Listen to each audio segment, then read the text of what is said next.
This is the Read to Lead podcast, episode 549.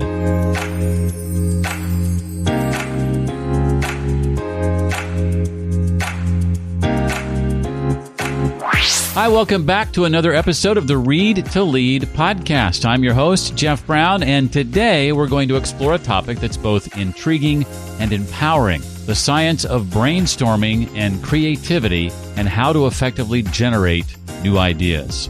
Have you ever found yourself staring at a blank page, maybe waiting for that lightning bolt of inspiration to strike? Or perhaps you've thought, I'm just not the creative type? Well, today we're going to debunk some myths about creativity and provide you with some practical strategies to unlock your creative potential. Let's start with a common misconception, and that is that creativity is a rare gift bestowed upon a select few. The idea that only certain people are born creative and the rest of us are destined to admire them from the sidelines could not be further from the truth. In fact, creativity is an innate trait we are all born with. But as we grow older, many of us unlearn or suppress this natural ability, I would argue. Well, the good news is what has been unlearned can be relearned. Creativity is like a muscle. The more you use it, the stronger it becomes. So how do we flex this creative muscle? Let's dive into the science of brainstorming and creativity and discover how to generate new ideas effectively. First off, let's challenge another deeply ingrained belief that good work always takes time and that quality should always trump quantity. Now, while it's true that excellence often requires effort and refinement, when it comes to creativity, quantity can actually lead to quality. Consider this. Agatha Christie wrote 91 books. Picasso created over 20,000 artworks. Thomas Edison held over 1,000 patents. And James Dyson developed over 5,000 prototypes of his vacuum cleaner before landing on a final design. Were all these works groundbreaking? Probably not. But that's precisely the point. Research suggests that the more ideas we generate, the higher the chance that some of them will be truly innovative. In the book Art and Fear, there's an anecdote about a ceramics teacher who divides his class into two groups. One group was told they'll be graded solely on the quantity of work they produce. The more pots, the better.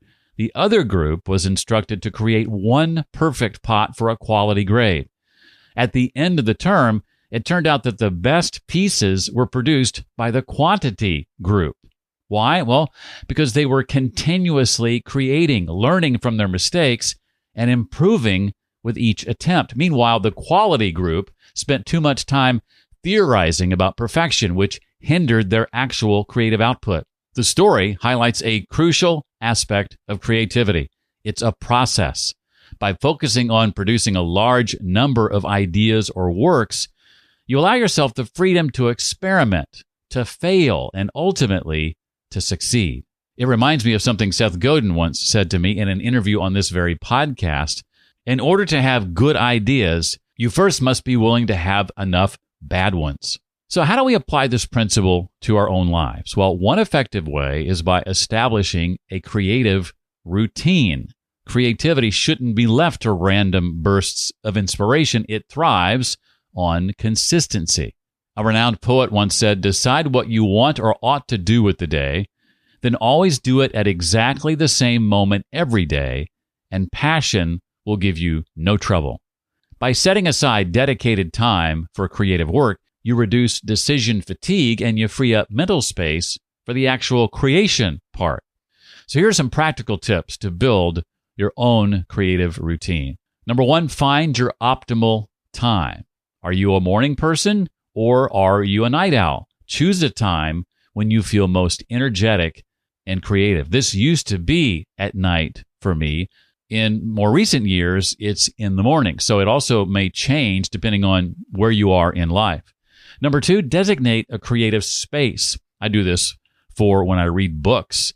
I have a specific reading chair here in my office, not the chair I'm currently sitting in at my desk, but the chair behind me. This is also the place where I create more often than not. So create an environment that fosters creativity. It could be a quiet corner of your home, or Maybe for some, a favorite cafe or even a park bench. The key is to have a space where you feel comfortable and free from distractions. And number 3, warm up your mind. Just like athletes warm up before a game, your mind needs to get into the creative zone. So spend a few minutes maybe doodling, journaling, or engaging in a quick creative exercise to sort of get the juices flowing. Now, by incorporating these habits into your daily life, you not only make creativity a priority, but you also signal to your brain that it's time to switch into creative mode. Now, let's tackle the myth of originality. Many people believe that being creative means coming up with entirely new ideas that no one has ever thought of before. And that belief can be paralyzing. The pressure to be utterly original often leads to creative blocks. But here's the truth. True originality doesn't exist. As Mark Twain famously said, there is no such thing as a new idea. It's impossible. What we consider original is often a new combination of existing concepts, a process known as combinational creativity. This is based on research by Margaret Bowden. Combinational creativity involves merging old ideas to form something new. It's about making connections between seemingly unrelated disparate concepts. This approach not only makes creativity more accessible, but also more manageable. For example, take the story of Airbnb. The founders didn't invent the concept of renting out space or hospitality. They combined existing ideas, online marketplaces, and short-term lodging to create a revolutionary platform. Another example is the spork, a simple yet innovative combination of a spoon and a fork. It didn't require inventing a new utensil from scratch, but merging the functionalities of two existing ones. Even in art and design, combinational creativity shines. Designer Philip Stark created the iconic Juicy Salif lemon squeezer by combining the idea of a squid's form with a kitchen tool. The result was both functional and aesthetically striking. Researchers have identified 3 main types of combinational creativity. Number 1, problem-driven. This involves identifying a gap between a problem and current solutions and bridging it by combining existing ideas. For instance, combining a socket with an umbrella to create a rainproof outdoor outlet. Number 2, similarity-driven. Here, you combine concepts that share similar functions or designs. The spork is a perfect example, merging 2 similar utensils to create a more versatile tool. And third, inspiration-driven. This type occurs when unrelated ideas come together to spark innovation. Philip Stark's lemon squeezer is an inspiration-driven creation, blending a seafood dish with kitchenware design. Understanding these types can help you consciously apply combinational creativity in your own work. Now, besides combinational creativity, there are 2 other types worth mentioning from Margaret Bowden's research: exploratory and transformational creativity. Exploratory creativity involves delving deep into a particular area or concept, exploring its boundaries, and generating ideas within its existing rules. For example, questioning why certain processes are the way they are and how they can be improved. Transformational creativity, on the other hand, takes things a step further by challenging and altering the fundamental rules themselves. It's about thinking outside the box, way outside the box. In the case of travel, say, asking questions like, why do we need to travel at all? Those kinds of questions can lead to groundbreaking ideas like virtual reality tourism. While exploratory creativity refines what's already there, transformational creativity breaks new ground by redefining the parameters. And now that we've explored the different types of creativity, let's discuss how to brainstorm effectively, whether individually or as a team. Here are 5 steps to guide your next brainstorming process. Number 1, set your focus. Clearly define the problem or area that you want to explore. A vague goal leads to vague ideas. Be specific about what you aim to achieve. Number 2, gather new material. Immerse yourself in research. Read articles, watch videos, or explore related products and services. This will provide the raw materials for your combinational creativity.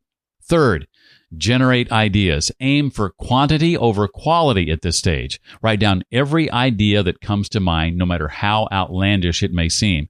And use the different types of creativity, combinational, exploratory, and transformational, to diversify your ideas. Number 4, test your ideas. Select the most promising concepts and put them to the test. This could mean creating a prototype, writing a sample chapter, or sharing the idea with a small audience in order to get feedback.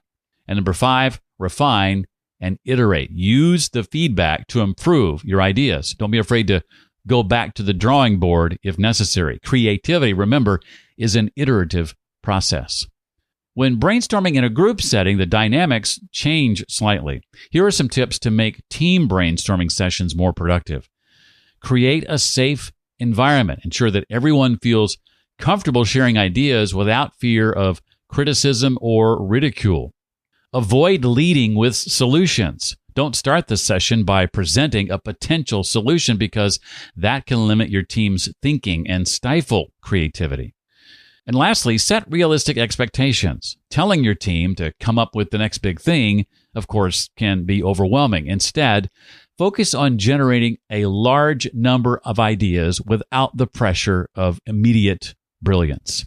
Remember, creativity is not a destination, but a journey. It's about continuously generating ideas, learning from failures, and being open to new experiences. The more you engage with the process, the more natural it becomes. Don't be discouraged by the myth of the lone genius or the pressure to be entirely original. By embracing combinational creativity and establishing a consistent creative routine, you open yourself up to a world of possibilities. Your mind is a treasure trove of ideas waiting to be connected. So the next time you find yourself in need of inspiration, remember, focus on generating a large quantity of ideas, establish a creative routine that works for you, embrace combinational creativity by connecting existing concepts, don't shy away from exploring and even challenging the rules, and most importantly, share your ideas with the world. Creativity is not reserved for a select few. It's a skill that can be developed and nurtured. So go forth and unleash your creative potential, okay? Who knows? Your next idea might just be the one that makes a significant impact. Hey, if you found this episode helpful, please share it with others who might benefit. And as always, I'd love to hear your thoughts and experiences. Feel free to reach out to me on social media channels. I'm at The Jeff Brown most places, or leave a comment on the show notes page of this episode, readtoleadpodcast.com/549 for episode 549, or send me an email, jeff@readtoleadpodcast.com. That's it for this week. Hope to see you next time when we welcome back for the 4th time, probably my single favorite author. I don't know if having a favorite author in my position is like announcing who your favorite kid is, but my favorite author, I would have to say, hands down, is Seth Godin. He's back for the 4th time next week to talk about his book, This Is Strategy. Until then, remember, leaders read and readers lead.